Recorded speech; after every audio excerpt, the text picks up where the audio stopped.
10 to the negative first, right? So these are higher concentrations, which means more acidic.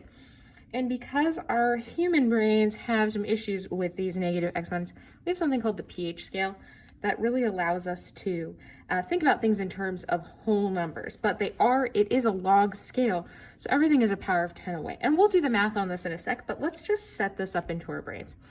So the pH of hydrogen ion, that's 10 to the 0th concentration, that's a pH of 0. 10 to the negative 1, pH of 1, 10 to the negative 2, pH of 2. And I bet you've heard about something being neutral if it has a pH of 7. That is when the hydrogen ion is 10 to the negative 7.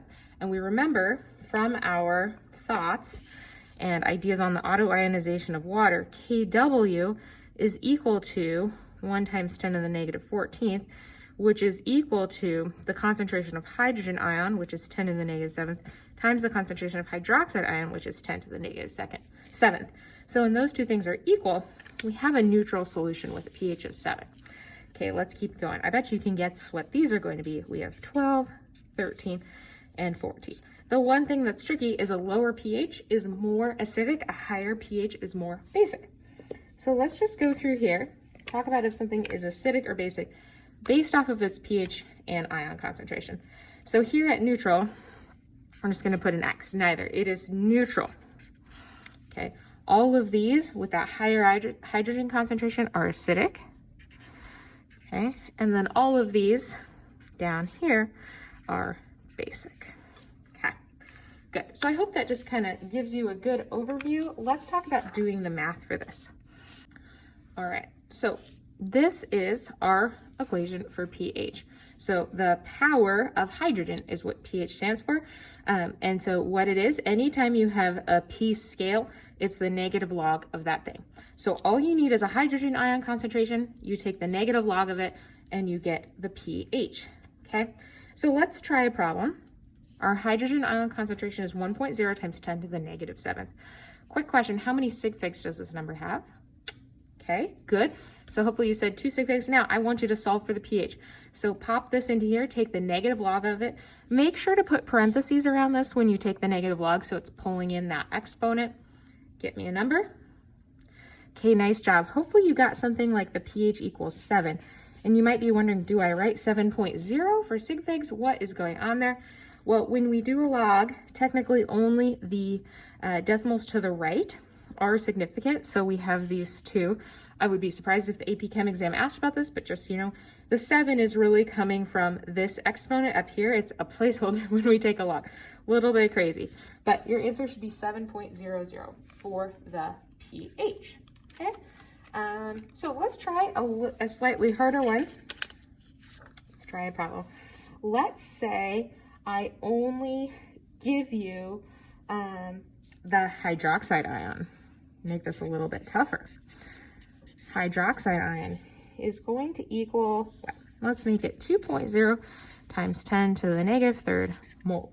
Okay, so what we need to do, if we're going to use this equation, pH is equal to the negative log of hydrogen ion concentration, we need something that gets us between hydroxide ion and hydrogen ion. Luckily we have that, it's called Kw.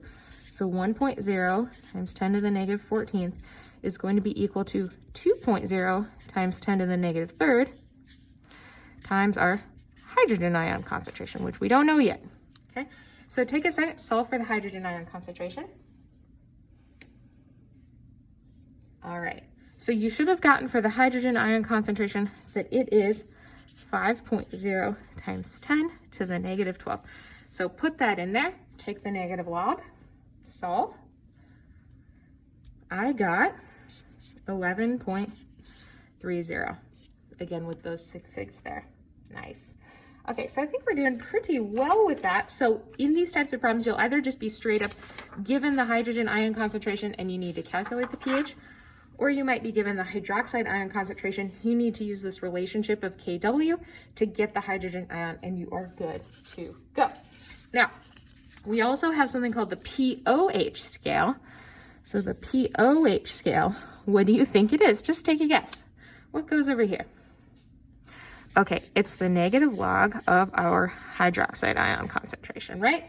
Okay, not too shabby. So you can get the pOH And it's just going to end up being the reverse scale here. So let's write that in. I have a darker green. pOH, okay? So what do you think the pOH is if, let's write these two. Let's get OH minus. We can see how these are all related, okay?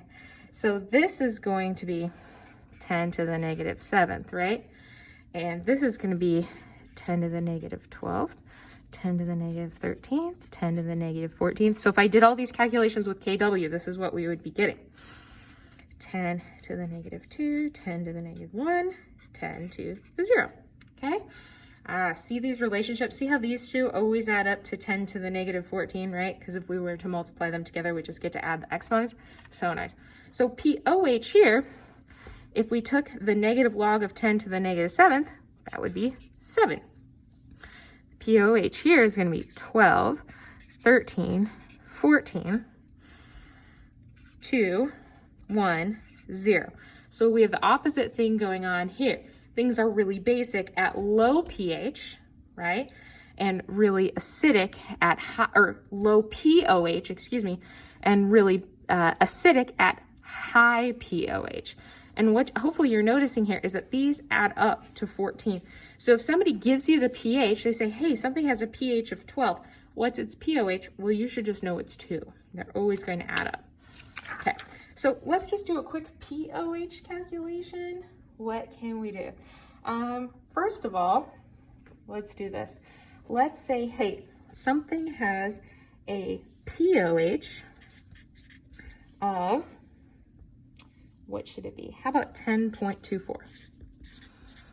What is the pH of that? Solve for it. Okay. Hopefully you got 3.76. So you should have taken 14 minus 10.24. This is the pH because they add up to 14. Now, let's say, hey, let's go one step further. What is the hydrogen ion concentration? So let's go backwards. If we know the pH, can we solve for the hydrogen ion concentration? Okay, well, let's see. How would you solve this?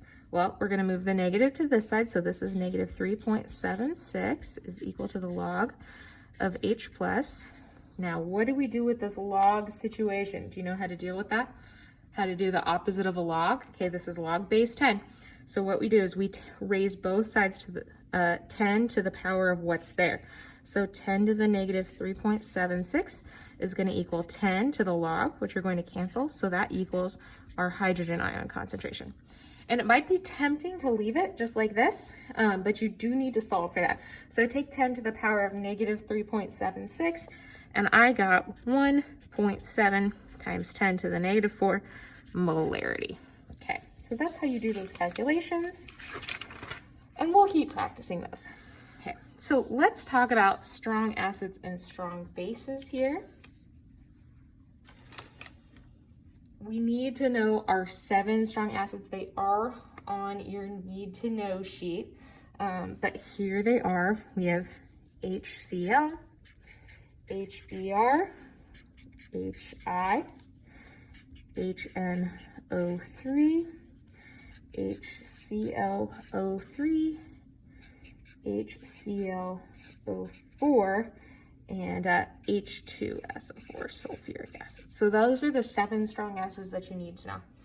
Why do we care about strong acids? Well, like we said in class yesterday, strong acids ionize completely. So these go from, what should we use? Let's use nitric acid, HNO3. When we write out its ionization in water, it's a full-on arrow. It is not an equilibrium arrow.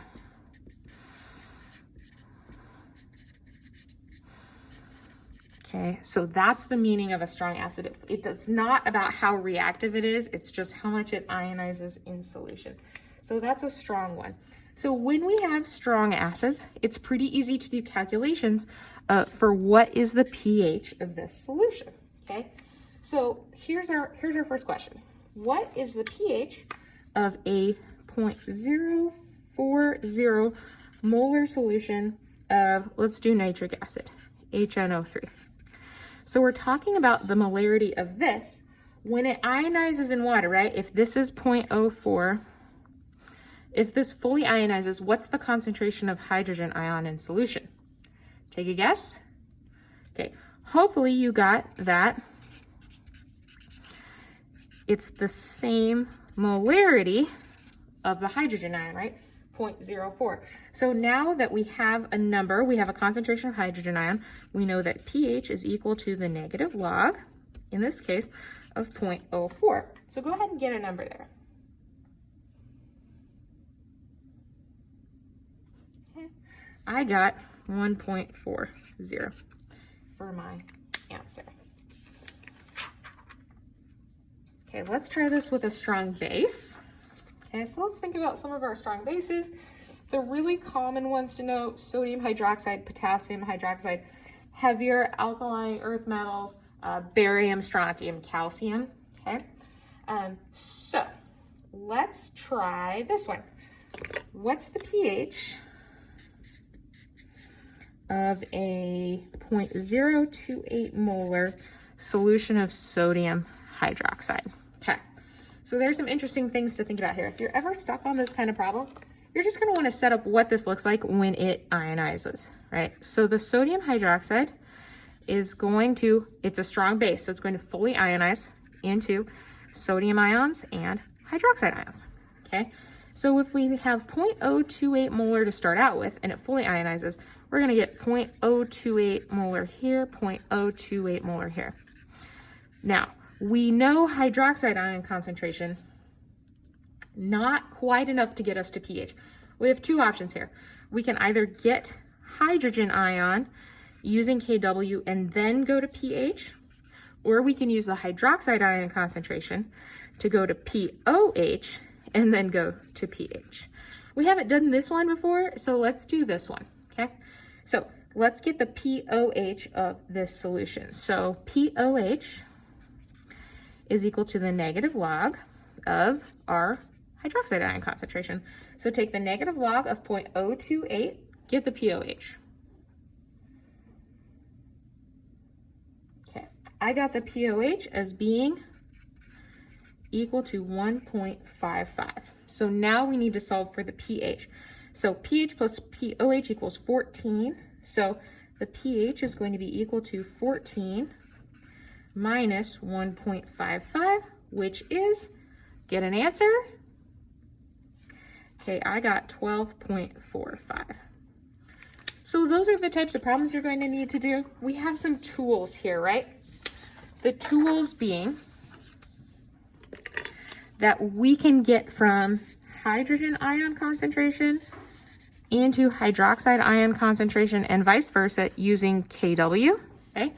And that's that these two multiplied always equal 10 to the negative 14th. We also know that pH plus pOH equal 14. We also know that pH is equal to the negative log of hydrogen ion concentration, and that pOH is equal to the negative log of hydroxide ion concentration. Finally, what we know about our strong acids and strong bases is that they fully ionize. So the concentration of the acid is equal to the concentration of the hydrogen ion. Hope that helped. Nice job, everybody.